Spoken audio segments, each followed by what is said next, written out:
Hey guys, hope you had a great week. It was an interesting week, shortened week, but certainly we have stuff going on.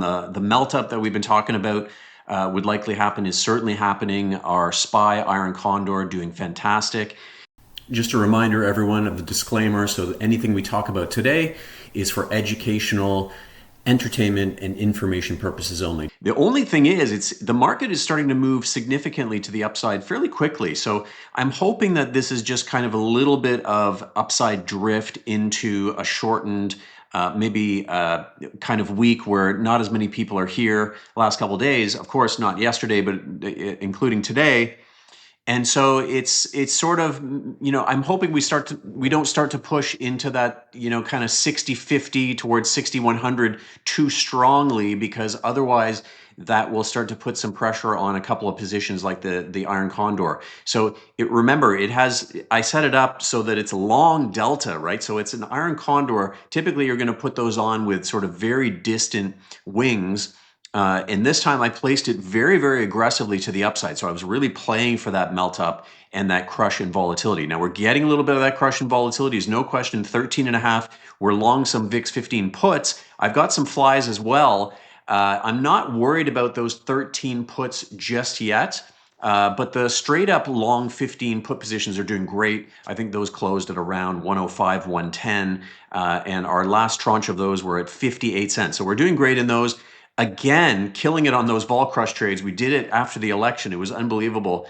Nice trades. And really, I mean, everything is kind of a vol crush trade if you're long right now. So the Iron Condor, if you're short some puts on stocks that have been doing well. I mean, look, this is all sort of short volatility. Remember, long the market is short volatility if you really, really think about it. If volatility explodes, you're going to get hurt. So you're really short realized volatility when you're long the market. So again, a lot of positions start to be a little bit of the same. So I'm telling people in my community and my students, I'm saying, listen, don't get too crazy. A lot of things going on right now, and you're getting FOMO, right? You're looking at 100 different stocks starting to break out and look good, and you want a little piece of all of them. You got to kind of rein that in a little bit, because it's really kind of all the same trade to some extent. Of course, there are going to be certain areas and sectors that are going to outperform versus others, but it's all sort of the same trade. So be careful you don't end up with like 25, 30 different positions, and then if things turn down, you just have so much more to manage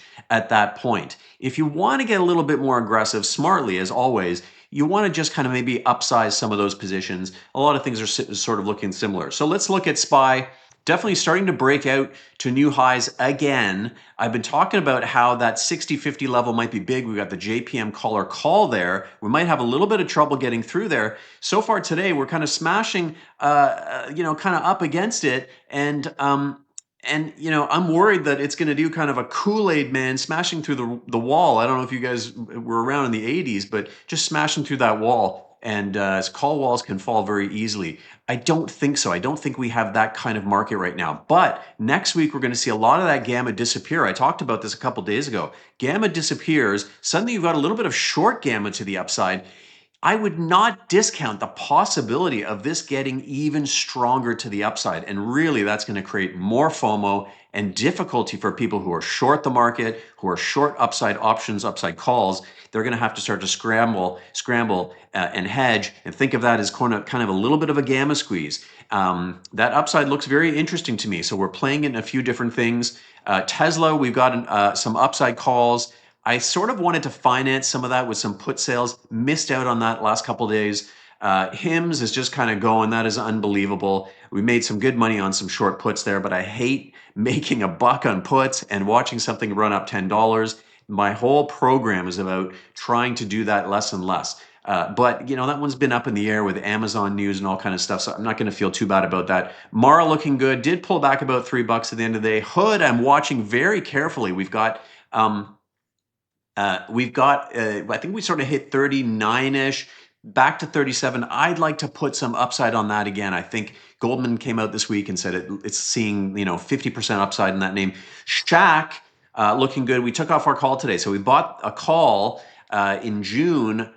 $14. We sold it at 23 today. It was 24 at one point, but I ended up selling at 23. So I made $9 on that, which is like over 60% on risk. Amazing in just 10 days.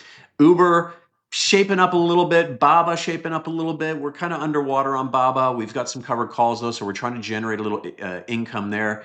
Alta had an incredible move. We've got a nice position in that. We're going to have to decide what to do. It's starting to break out just a little bit. This was the return of value. Look at that move, up 15% since last Friday's kind of swoon to the downside.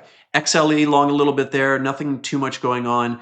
I'm looking at things like Visa, looks interesting. Reddit, short some puts, and we've also got some cover calls on Reddit. So those positions are doing really, really well. Dell, we got caught a little bit. We played into the earnings, financed some upside calls. So we really didn't have a ton to lose, but it looks like we're going to lose that. Unless we get into the 135-ish range, then I can maybe turn that into an upside bull bear credit kind of spread, but a bear call spread.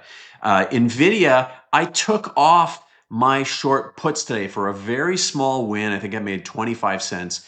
I'm not that comfortable with it. If you look at this chart, I need to see this thing do a little bit better. We've sort of got like this breakdown here. So I see us recycling towards this trend line. I need to see NVIDIA through 145. I don't think the market can continue to charge to new highs without participation from NVIDIA. We saw SMH go a little bit today. ASML, we sold some puts there today. I'm really liking that as a stock that's starting to bottom out. It's had some difficulty, bookings down, some fundamental awkwardness in that stock, but I think it's starting to bottom out and is a fantastic company. So Meta, we got out of our position today. Really good week. I think we made over $9,000. One contract per trade, $9,000. We had a big win on Palo Alto. We played that cover call strategy like a Stradivarius. That's how you do it with cover calls. It takes a little bit of luck. It takes a little bit of help from the market, but we played it well. We grabbed about a $73 move in the stock, and we added probably another $20 in call premium. We got out of the whole thing. I still like the name. I'm going to be looking for an entry there as well. So lots of fun stuff going on. Coin pulled back $15 today. That's something that looks interesting to me in the low 280s.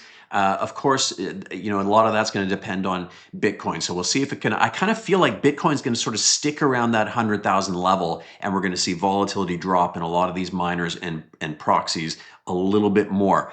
I think there's a little meat on the bone to be played on the short vol side in the Bitcoin complex, but at some point here, we are going to be looking at long volatility strategies. Not yet, but I think we can play the next explosion higher probably, but maybe even lower at some point. We're going to be looking at very interesting strategies that can take advantage of that. Remember, low vol, high vol calls for different things, calls for different structures, different expressions.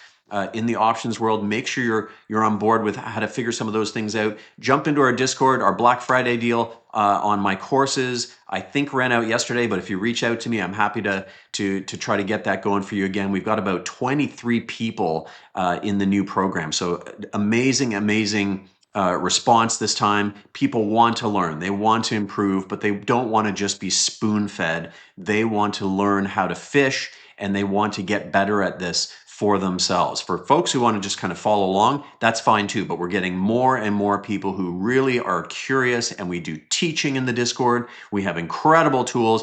So I don't want to go on too much about that, but everyone have an awesome weekend, and we'll see you on Monday.